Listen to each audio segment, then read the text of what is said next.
23절에서 24절 한 목소리로 하나님 앞에 봉독하겠습니다.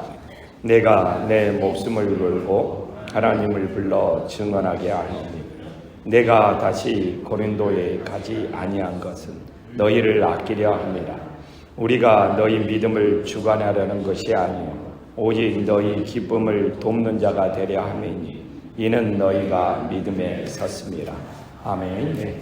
교회 장례 공지는 해야 될 것 같아서 우리 박영수 권사님, 이택철 장로님 이 부친 발인예배는 우리 바로 옆에 있는 신라원에서 9시에 발인예배 그 시간에 바로 드립니다.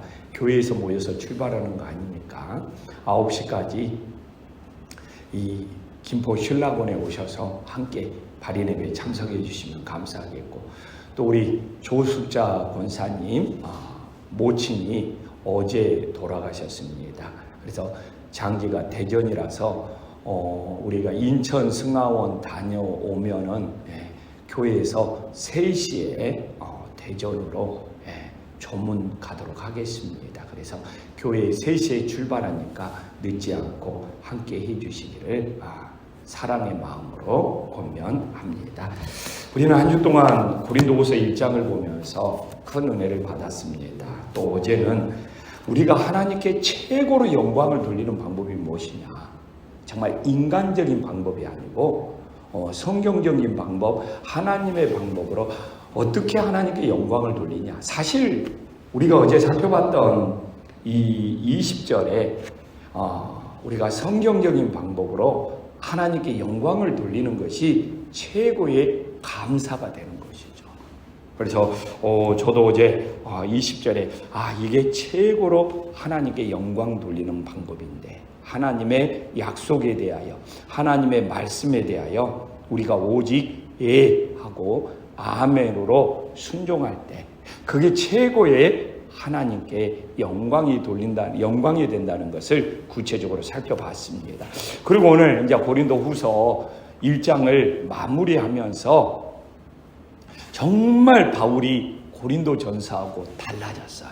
우리가 가끔 TV를 보면 내 아이가 달라졌어요 하는 것처럼 정말 고린도 전서에서는 바울이 잘못을 지적하고 책망하고 혼내고 그랬던 바울이 이제 고린도 후서를 보면 그 방법이 고린도 교회에는 안 통한다는 것을 알아서 그러는지 너무너무 달라진 바울의 모습을 발견할 수 있습니다. 그렇게 고린도 전서에서 가르치려고 하고 훈계하고 정말 교훈하려고 했었던 바울이 오늘도 23절에 보면 그렇게 자기 목숨을 걸고, 이 고린도 후서 1장에 보면 사도 바울이 이제는 너무 전서와 다르게 자기 양심으로 그렇게 자기 양심을 걸고 호소했던 사도 바울이 고린도후서 1장 이 마지막에는 이제 뭐까지 겁니까? 24절에 23절에 보면 내가 내 목숨을 걸고 자기 진심을 말하고 싶은 사도 바울의 모습을 발견할 수 있습니다. 그렇게 혼내고 교훈하고 책망하고 훈계했던 사도 바울이 이제 양심까지 걸었던 그가 이제 1장을 마무리할 때는 우리가 23절을 보지만 내가 내 목숨을 걸고 하나님을 불러 증언하나니, 우리가 금주에 살펴봤지 않습니까? 사도 바울이 내 양심을 걸고 그렇게 증언했던 사도 바울이 이제는 이 마지막 부분에 와서는 내 이 목숨을 걸고 이 하나님의 이름으로 증언하고 있는 사도 바울의 모습을 우리들이 발견할 수 있습니다. 그러면서 사도 바울이 당장 갈 수가 없어요. 당장. 그래서 내가 다시 고린도에 가지 아니한 것은 너희를 아끼려 함이라. 왜 사도 바울이 지금 당장 고린도에 가지 못하고 있느냐? 다른 선교의 여정이 많았겠죠. 에베소, 이 편지를 보내고 있는 에베소 교회에 수많은 영혼들을 추수하고 있고, 또 마게도냐 지역도 들려야 되고, 또 마게도냐 지역에서 이 구제 헌금을 걷어가지고 또 지금 3년 동안 기근에 사로잡힌 예루살렘 교회에 가서 그들의 기근을 정말 구제하고 그들의 영혼을 살려야 되는 너무너무 중요한 스케줄, 선교의 여정이 있었는데, 또 중요한 것은 바울이 지금 당장 가면 그 고린도 교회에 징계를 해야 돼요. 그래서 사도 바울이 고린도 교회에 가지 않는 이유는 뭡니까? 지금 가면 징계하고 그들을 교회에서 추방을 해야 돼요. 그런데 사도 바울이 지금 가지 않는 이유는 뭡니까? 회개하는 기회를 주기 위해서. 정말 제발 고린도 후서를 받고 너희들이 진심으로 회개하고 바른 믿음을 가지기를 원하는, 어떻게 보면 사도 바울의 사랑의 마음이 담겨져 있음을 우리들이 깨달으시기를 간절히 소망합니다. 그런데 지금 바울이 고린도 교회에 가면 징계하고, 그 징계가 단순한 징계가 아니에요. 고린도 교회에서 그들을 내보내야 돼요.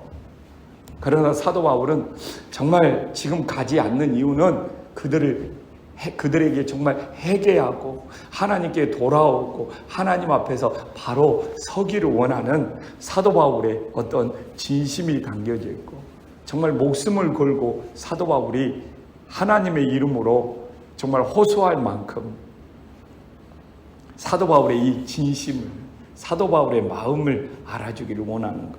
그래서 그들이 정말 사도 바울이 오히려 가지 않아서, 정말 징계하지 않아서 하나님의 뜻을 깨닫고 회개하고 돌아올 수 있는 은혜의 역사가 있기를 간절히 소망합니다.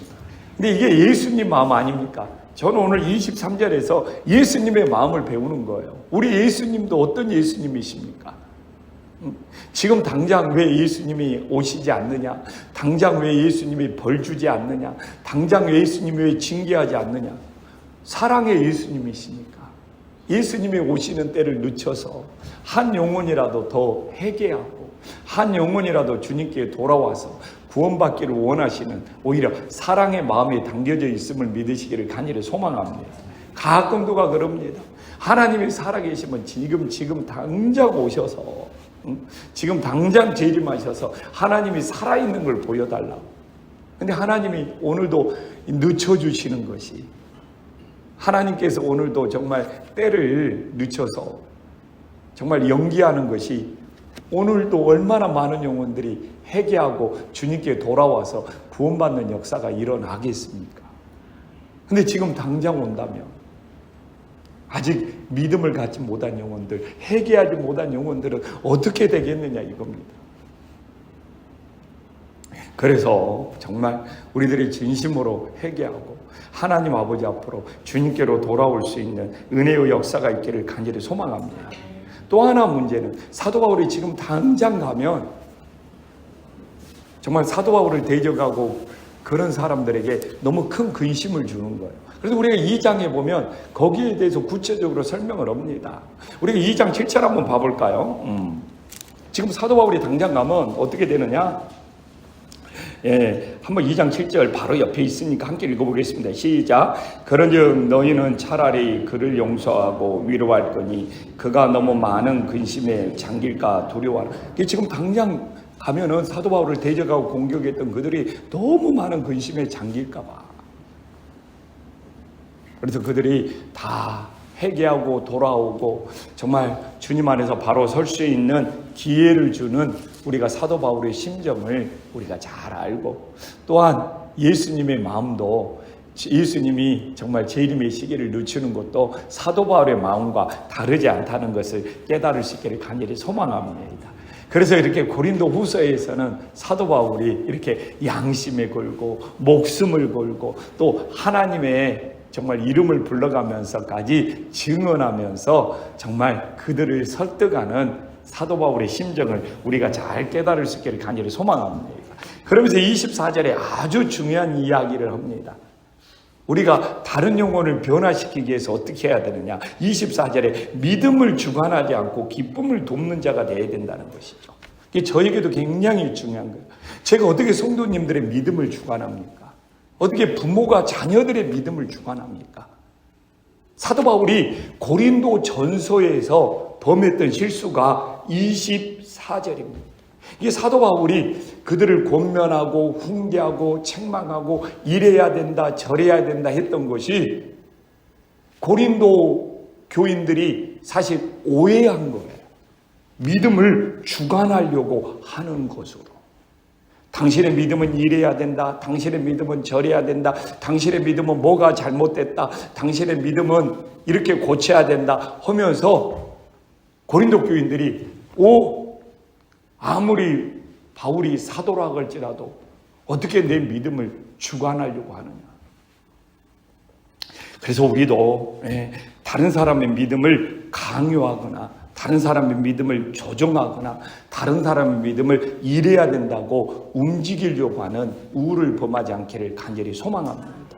저도 정말 내 자녀들이, 내 아들, 딸이 예수님을 잘 믿기를 얼마나 열심히 기도하는지 모르죠.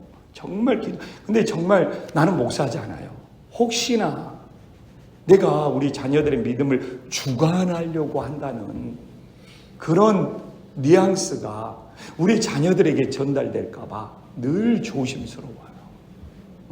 내 자녀들이 아버지가 목사기 때문에 나오는 교회도 아니고 아버지가 목사기 때문에 하나님의 이름을 부르는 것이 아니라 그들이 직접 정말 주님을 만나고 주님을 체험해서 내가 믿음을 주관하는 것이 아니라 그들이 직접 만나는 주님이 있기를 얼마나 기도하는지 몰라요. 그래서 한국교회가 정말 초등학교 어떻게 청소년까지는 부모가 믿음을 주관해가지고 교회를 나옵니다. 그러나 청년이 되면은 그들이 떠나버려요. 그게 교회가 신경을 썼니 어쩌니 사실 그런 것보다는 저는 누군가에게 주관당했던 것이 이제 청년이 되면서 자기 머리 컸다고 더 이상 주관당하지 않는다고 벗어나 버리는 것이 많아요. 가끔 제가 글을 읽다 보면 청년들이 그 장로님 가정, 권사님 가정, 집사님 가정에서 자랐던 가정이 이제 부모에게 독립해서 그냥 좀 이렇게 다른 데에서 이제 자기 스스로 신앙, 자기 스스로 생활을 시작하는 것이 이제 부모에서 분가하는 것이 아니라 신앙도 내가 이제 자유롭게 벗어나는 곳으로 생각한다는 그런 청년 세대의 이야기를 들으면서 깜짝깜짝 놀란 적이 있어요. 그래서 우리는 오늘도 그렇습니다. 내가 누구 믿음을 주관합니까? 그래서 사도 바울은 그런 오해를 풀기 위해서 1장 마무리에 나는 너희들의 믿음을 주관하는 것이 절대로 아니다. 어떻게 우리가 상대방의 믿음을 강요하고 조종하고 이래야 된다 저래야 된다 움직일 수 있느냐. 우리는 상대방의 믿음을 돕는 자가 되어야 된다는 것이죠. 그래서 오직 너희 기쁨을 돕는 자가. 그래서 저도 오늘도 이 말씀을 묵상하면서 내가 어떻게 우리 성도님들의 믿음을 주관할 수 있겠습니까? 저는 새벽을 깨워서 기도해 주는 분들이 제일 감사한 분들입니다. 근데 어떻게 내가 우리 성도님들 새벽을 깨워서 기도해야 된다고 강요할 수 있고 어떻게 내가 새벽을 깨워서 기도하라고 조종할 수 있습니까? 기도의 동역자가 되어주면 정말 감사한 것이고 그래서 늘 저도 내가 어떻게 우리 성도님들의 믿음을 주관할 수 있느냐 돕는 자가 되어야지. 그들이 기쁨을 누릴 수 있도록 돕는 자가 되어야지. 이렇게 바꾸지 않으면 다음 세대, 자녀 세대의 믿음을 세울 수가 없는 것이죠. 아무리 부모라 할지라도 내가 이 교회의 목사라 할지라도 조종할 수 없는 일이죠. 이 주관한다는 것이 조종한다는 의미도 있거든요. 우리는 돕는 자가 되어야지. 그러면서 처음으로 사도 바울이 고린도 교인들을 향하여 놀라운 말을 합니다. 이게 24절이 굉장히 중요해요. 왜 놀라운 말이냐?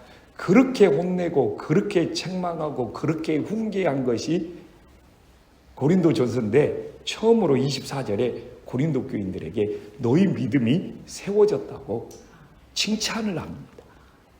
이게 엄청난 변화거든요. 그래서 이렇게 전서와 후서를 이렇게 비교해서 보면 굉장히 새로운 은혜를 받을. 아니 고린도 교회가 그렇게 지금 당들이 나눠져 있잖아요. 바울파, 게바파, 마아볼로파, 직통 게시파. 그리고 막 너무 많은 문제가 있잖아요. 그래도 사도 바울이 24절에 봐보십시오. 이는 너희의 믿음이 섰습니다. 그렇게 연약한 믿음이라도, 그렇게 불완전한 믿음이더라도, 그렇게 갈등하는 믿음이라도, 그렇게 다투는 믿음이더라도 너희 믿음이 섰다고 상대방의 믿음을 사도 바울이 인정해주고 존중해주고 있습니다. 그래서 제가 이 말씀을 보면서 때로는 내 자녀의 믿음이 좀 불완전해 보이고 내 자녀의 믿음이 좀 연약해 보일지라도 그 믿음을 존중해 줘야 되겠구나. 그 믿음을 인정해 줘야 되겠구나. 사실 우리 한 목사님, 최 목사님이 있지만 때로는 우리 부목사님들의 믿음이 그냥 이 목회를 몇십 년 하는 담임 목사가 봤을 때는 좀 이렇게 부족한 부분이 보일지라도 존중해 줘야 되겠구나. 인정해 줘야 되겠구나. 믿음이 그래도 본인 자식에게는 세워져 있다고. 정말 바라봐 줘야 되겠구나 라는 제가 은혜를 받았어요. 그래서 우리가 교회에서 보면 내 기준에 보면 상대방이 부족해 보일지라도 오늘 이 바울의 말씀을 보면 그 사람의 믿음도 정말 하나님이 세워주고 있다는 것을 인정해주고 존중해주고 바라봐줄 수 있는 주님의 자녀들이 될 수 있기를 간절히 소망합니다. 하나님이 그 영혼을 세워주고 있는데, 하나님이 그 영혼을 존중해주고 있는데 그냥 내 눈으로 상대방의 믿음을 판단하고 상대방의 믿음을 평가절하하는 우를 범하지 않기를 간절히 소망합니다. 그래서 우리 김포한신교회 사실 서로 부족하고 연약할지라도 오늘 우리가 사도 바울의 마음을 본받아서 서로를 존중해주고 서로의 믿음을 돕는 자가 될 수 있는 은혜로운 교회가 될 수 있기를 간절히 소망합니다.